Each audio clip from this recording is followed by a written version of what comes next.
Chegamos ao último bloco da entrevista de hoje com o professor Dalmo de Abreu Dallari. Professor Dallari, os meios de comunicação, com o argumento de garantir a transparência, não estariam usurpando garantias mínimas como a presunção da inocência ao noticiarem em cima de fontes, digamos, frequentemente duvidosas e por conta de investigações próprias, alguns fatos que nem sequer estão caracterizados como criminosos? Realmente isso está acontecendo entre nós e é muito ruim. Ruim porque às vezes gera uma atitude de desconfiança em relação ao judiciário. Cobra-se do juiz aquilo que na verdade ele não deve fazer. A mídia apresenta como criminoso quem é indiciado e às vezes menos do que isso. Alguém que teve o nome referido já é posto em manchete como um criminoso. Já induz a um pré-julgamento. É um pré-julgamento e isto contraria, em primeiro lugar, o princípio constitucional da presunção da inocência. A Constituição diz, presume-se que a pessoa é inocente até a condenação judicial transitada em julgado, a condição judicial definitiva. Então, a simples acusação, na verdade, não comprova coisa alguma, mas pelo modo como se tem procedido, apresenta-se a acusação como se já fosse o produto de uma comprovação ou até de uma condenação. E depois, então, o judiciário vai decidir. Cria-se a expectativa de que o judiciário vai condenar. E se o judiciário não condena porque não há prova, porque houve leviandade na acusação, vem a mídia e diz, ou insinua, está vendo, olha aí, virou pizza, não adianta nada, é uma farsa. Isso é muito ruim, desmoraliza a instituição e é uma falsidade. E muitas vezes se apregou, inclusive, que a polícia prende e o judiciário solta. Muitas vezes acontece, e isso também é muito importante esclarecer, que o fato de prender e soltar não significa que não vai haver processo, que a pessoa está absolvida. O que a lei estabelece é que o acusado, mesmo que já haja muitas provas contra ele, deve responder solto, em liberdade, até a decisão final do judiciário. São exceções os casos em que a lei permite ou manda mesmo que o acusado fique preso antes do julgamento. Então, na maioria dos casos, o acusado pode ser ou não preso e depois ele vai responder, mesmo que solto, ele vai continuar respondendo. E aí, naturalmente, ele vai ter o direito de apresentar a defesa, o Ministério Público vai falar também, vai apresentar as suas razões e, no final, o juiz decide. Isso não acontece do dia para a noite, mas o dado essencial é esse. A soltura não quer dizer que o processo acabou, de maneira alguma. Bem, a mídia, especialmente a grande imprensa, frequentemente, ao noticiar os eventos do judiciário, também retrata uma avaliação negativa sobre a atuação dos magistrados. Eu pergunto, é a mídia servindo a interesses inconfessáveis, digamos, dominantes, ou os juízes estão mesmo merecendo essas críticas? Não, eu venho acompanhando o desempenho do judiciário brasileiro há mais de 50 anos. Eu iniciei a minha atividade já no escritório de advocacia, como auxiliar do escritório, em 1953. E tenho acompanhado o desempenho do judiciário e sou otimista, porque eu acho que o judiciário melhorou muito. Os juízes assumiram mais responsabilidades, os juízes estão aceitando inclusive a responsabilidade de procurar aplicar a lei com justiça. E, a par disso, o que se pode e deve dizer é que os juízes estão trabalhando muito. O volume de serviços aumentou brutalmente, de um lado, por uma razão positiva. As pessoas estão acreditando mais na possibilidade de que os seus direitos sejam protegidos.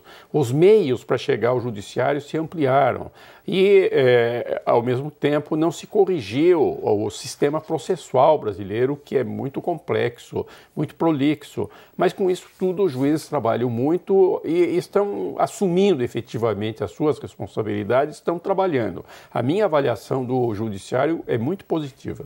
Bem, a imprensa, de um modo geral, ela veicula o que vende, praticamente descartando as decisões que fazem o dia a dia do judiciário. A exceção fica por conta daquilo que envolve condenação de homens públicos, principalmente. A questão da divulgação ou não, na sua opinião, ela está resumida ao que vende mais facilmente ou a outros aspectos que merecem ser considerados? Infelizmente, nós ainda estamos muito sob a influência da busca de escândalo. É preciso chocar. Isso a gente vê na televisão, vê nos jornais, tem que ser alguma coisa chocante.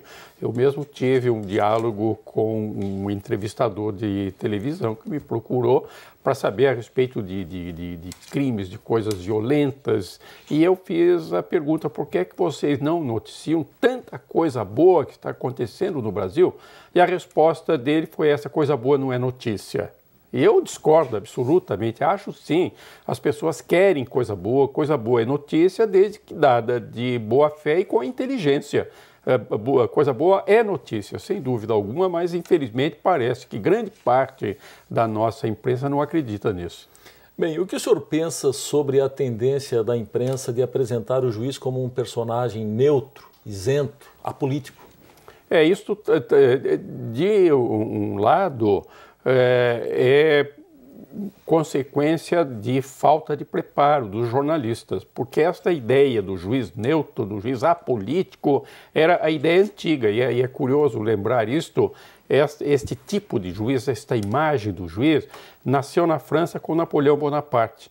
Napoleão Bonaparte foi quem criou o juiz funcionário público e deu muitas regalias ao juiz, mas exigia que o juiz jurasse fidelidade ao governo.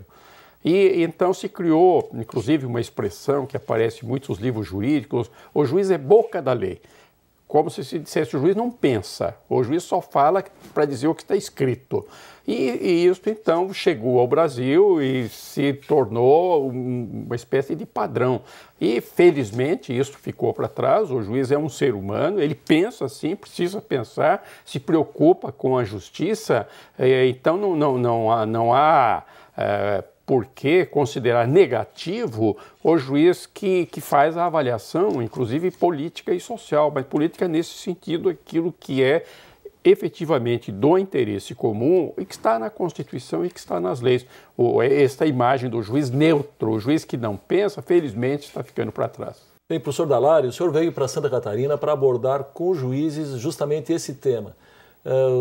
Em que sentido que o senhor vai levar esse discurso, essas suas considerações para os juízes aqui de Santa Catarina? Bem, tomando por base a minha experiência, e que é grande, e o que eu tenho visto pelo mundo, o que eu tenho lido, o que eu tenho aprendido no contato com a imprensa, com o judiciário, o que acho importante, primeiro, é chamar a atenção para uma nova técnica de comunicação, para a presença da mídia em todos os momentos da vida social, lembrando que isto é bom sob muitos aspectos, torna mais transparente a vida da sociedade, desempenho dos governos, mas cria o enorme risco da interferência excessiva da mídia em todas as atividades sociais, na intimidade das pessoas.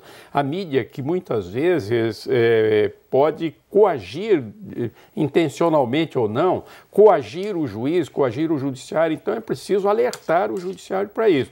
E, ao mesmo tempo, chamar a atenção para o fato de que, num Estado democrático, deve haver a maior publicidade possível dos atos públicos.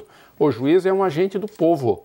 Então, tornar público o que ele faz, com que fundamento, isto é democrático, é uma exigência democrática. Mas o juiz precisa estar alertado para isso, estar preparado para isso, para não ser coagido, não se intimidar, para que ele mantenha a sua serenidade, a sua independência, a sua imparcialidade, seja o que for que a mídia diga, ou queira, ou espere dele, ou exija que ele faça. A decisão é dele. E ele precisa ter bem consciência disso. Bem, professor Dallari, infelizmente o nosso tempo terminou. Eu agradeço imensamente a sua participação. Chegamos ao fim de mais um Justiça do Trabalho na TV. Hoje tivemos a honra de receber em nosso programa o professor Dalmo de Abreu Dallari, que nos trouxe suas opiniões sobre a relação entre o judiciário e a mídia. Estaremos de volta na próxima semana com mais um tema do seu interesse. Até lá!